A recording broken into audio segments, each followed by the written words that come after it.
So actually I started as a social entrepreneur before I really realized that that's what I was. So I actually had been doing work in the social space for a while and then happened to pick up a book by Greg Dees, and it was basically a book on enterprising nonprofits. And so up until that point, I had been doing a lot of kind of entrepreneurship, so working within an existing organization and working with them to try to create social change. And it was through that book that I really realized that what I was doing was actual social entrepreneurship, and the social entrepreneurship that he coined a decade earlier. And so I was actually doing it without realizing it. So back when I was an undergrad, they didn't have a class like this. And so I actually just kind of happened into it, started practicing it, and then realized that there was actually a discipline around social entrepreneurship.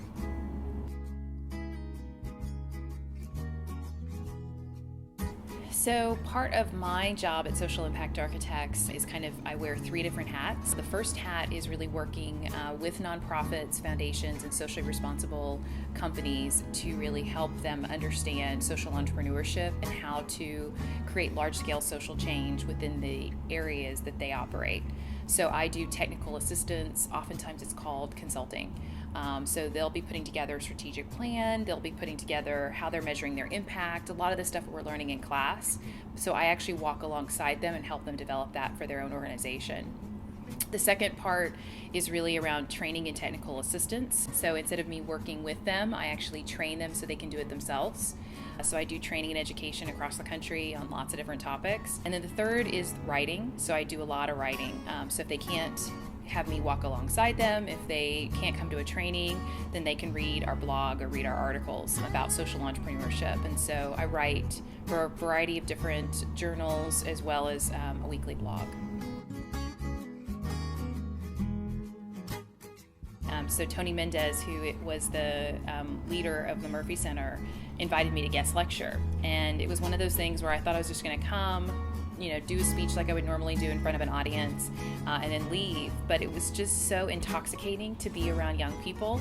And they asked such great questions. Every time he asked me, I would instantly say yes, because I really enjoyed just being around. There's just something about the energy and maybe even the newness and the freshness of people that are younger in their perspective. He gave me a call and said, "Hey, do you want to do this full time, or essentially on your own?" And I instantly jumped at the chance. I really enjoyed it. It's actually the thing I probably look forward to the most in my week.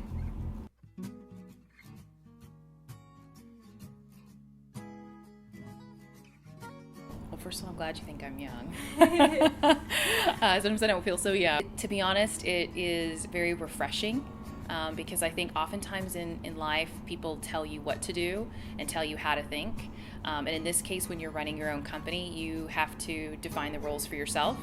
And it requires a lot of responsibility and accountability and discipline. But for me, I love what I do. I'm very passionate about it, and so it's very easy for me to be disciplined around it. To be honest, I'm not sure if I could ever work for anybody else. I really enjoy it. It fits my lifestyle. It kind of fits my point of view. As far as being young, part of me really wishes I had done it sooner, although I was an entrepreneur when I was younger. So in some ways, I got to experience it without all the risk.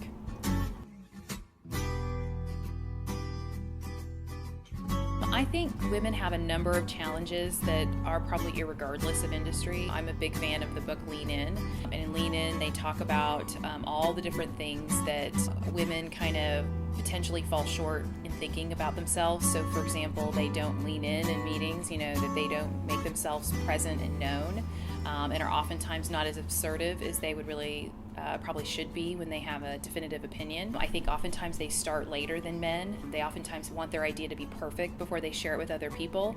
I also think too, the other hard part about being a women entrepreneur is we're not as, I think, pushed to take risks. And so I think that's probably the areas where I've been the most challenged, is kind of in the area of that thing we talk about in class, which is like rebounding. How do you actually rebound? You choose to take a calculated risk, you're going to make a mistake, and then you have to figure out how to rebound.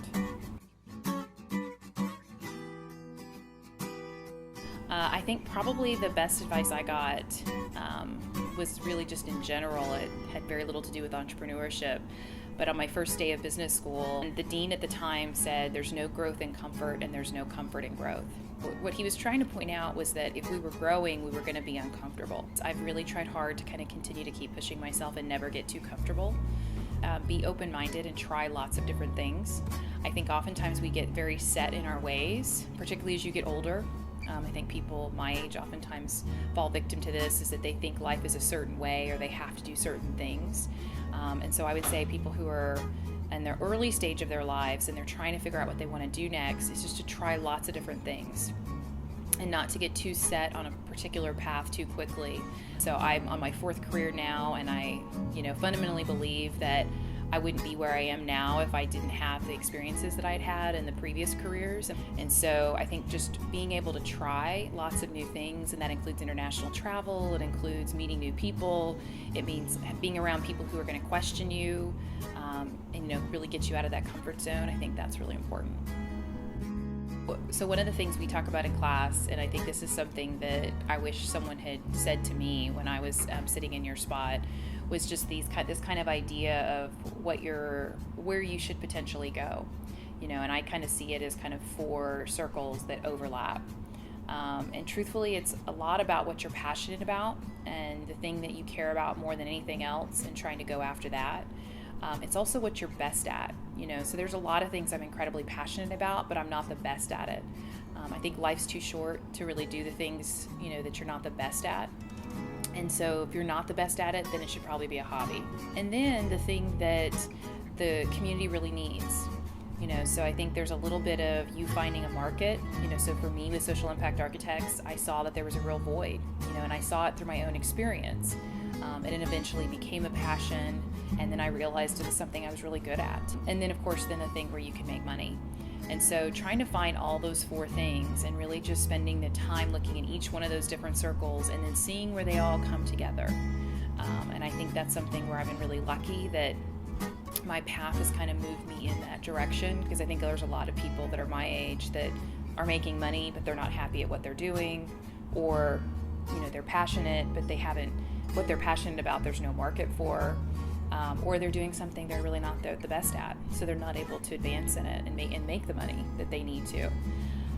So I think that's really the biggest thing, is kind of trying to find where all those things kind of come together.